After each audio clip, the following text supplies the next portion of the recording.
नमस्कार, मी रमाकांत हासगुडे आणि आपण पाहताय समय संघर्ष न्यूज.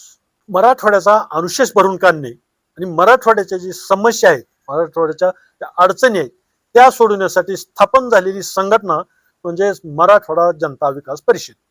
त्याच परिषदेची काल धाराशिव जिल्ह्यातील तुळजापूर येथे एक आढावा बैठक पार पडली. मराठवाडा जनता विकास परिषदेचे केंद्रीय कार्यकारिणीची बैठक 19 जुलै रोजी होणार आहे तुळजापूरमध्ये आणि त्या निमित्तानं आढावा बैठक काल तुळजापूर येथे पार पडली. ही बैठक केंद्रीय कार्यकारिणीचे सरचिटणीस प्राध्यापक अर्जुन जाधव यांच्या अध्यक्षतेखाली पार पडली. तर प्रमुख पाहुणे म्हणून जिल्ह्यातील अनेक चळवळीमध्ये काम करणारे आणि वेगवेगळ्या सामाजिक कार्यात नेहमीच सहभाग असलेले DM पाटील उपस्थित होते. तर मराठवाडा जनता विकास परिषदेचे जिल्हाध्यक्ष धाराशिव जिल्हाध्यक्ष सुरेश शेळके, तुळजापूर तालुकाध्यक्ष धनंजय लोंढे यावेळी उपस्थित होते आणि परिषदेचे बरेचसे जिल्हाभरातून आलेले बरेचसे पदाधिकारी यावेळी उपस्थित होते. तर या बैठकीमध्ये काही पदाधिकाऱ्यांच्या निवडी करण्यात आल्या. त्यांना त्यांच्या पदाचं निवडीचं पत्र देण्यात आलं आणि पत्र देऊन पुढील वाटचालीसाठी शुभेच्छा देण्यात आल्या. यावेळी काही महिला पदाधिकाऱ्यांच्या सुद्धा निवडी करण्यात आल्या. तर या बैठकीमध्ये जिल्ह्यातील जे काही समस्या आहेत, जे प्रश्न आहेत, जे मराठवाडा जनता विकास परिषदेच्या माध्यमातून सोडवायचे अशा प्रश्नावर सखोल अशी चर्चा करण्यात आली. बऱ्याच पदाधिकाऱ्यांनी आपली मतं व्यक्त केली. जिल्ह्यातील वेगवेगळ्या समस्येविषयी एक मंथन झालं. महिला पदाधिकाऱ्यांनीही जिल्ह्यातील विशेषतः तुळजापूर शहरातील महिलांच्या सुरक्षेचा प्रश्न मांडला, प्रामुख्याने मांडला आणि त्यावर काही उपाययोजना करण्याविषयी या बैठकीमध्ये चर्चा करण्यात आली. आम्ही नेहमीच नवीन बातम्या, नवीन घडामोडी दाखवित असतो. आपण आणखीनही चॅनलवर नवीन असाल तर चॅनलला सबस्क्राईब करा, लाईक करा आणि मराठवाड्याचे जे प्रश्न आहेत, मराठवाड्याचा अनुशेष आहे, त्याविषयी आपल्याला काय वाटतंय ते कमेंट बॉक्समध्ये कमेंट करून नक्की सांगा. तर चला पाहूया या बैठकीविषयीची प्राध्यापक अर्जुन जाधव सर यांनी दिलेली प्रतिक्रिया. मराठवाडा जनता विकास परिषद ही संघटना गोविंदभाई श्रॉफ यांनी मराठवाड्याच्या सर्वांगीण विकासासाठी स्थापन केलेली आहे.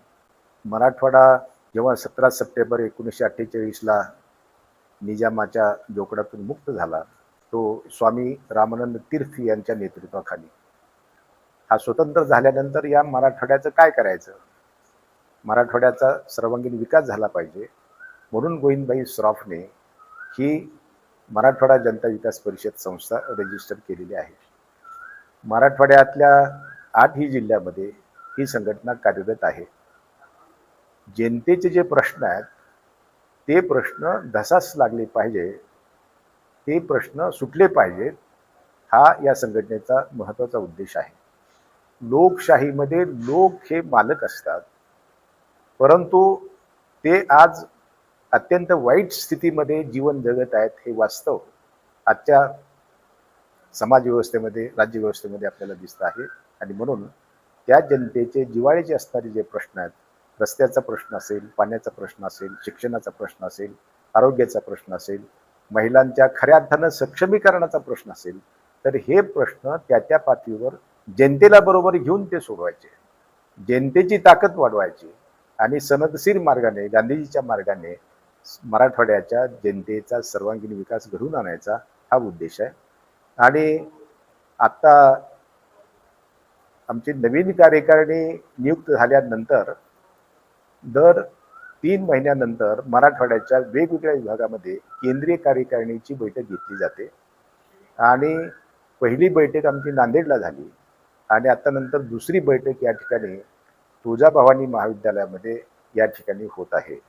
यामध्ये या जिल्ह्याचे प्रश्न, बीडचे प्रश्न प्रामुख्याने या ठिकाणी चर्चिले जाणार आहेत आणि मराठवाड्याच्या वेगवेगळ्या जिल्ह्यातून, तालुक्यातून या केंद्रीय कार्यकारिणीसाठी प्रतिनिधी येणार आहेत. बैठक पुढच्या रविवारी 19 जुलैला सकाळी 11 वाजता सुरू होऊन 3 वाजता ती बैठक संपेल. मराठवाड्या जनतेसाठी हेच आव्हान आहे की जनतेने केवळ पुढाऱ्यावर विसंबून असून चालणार नाही.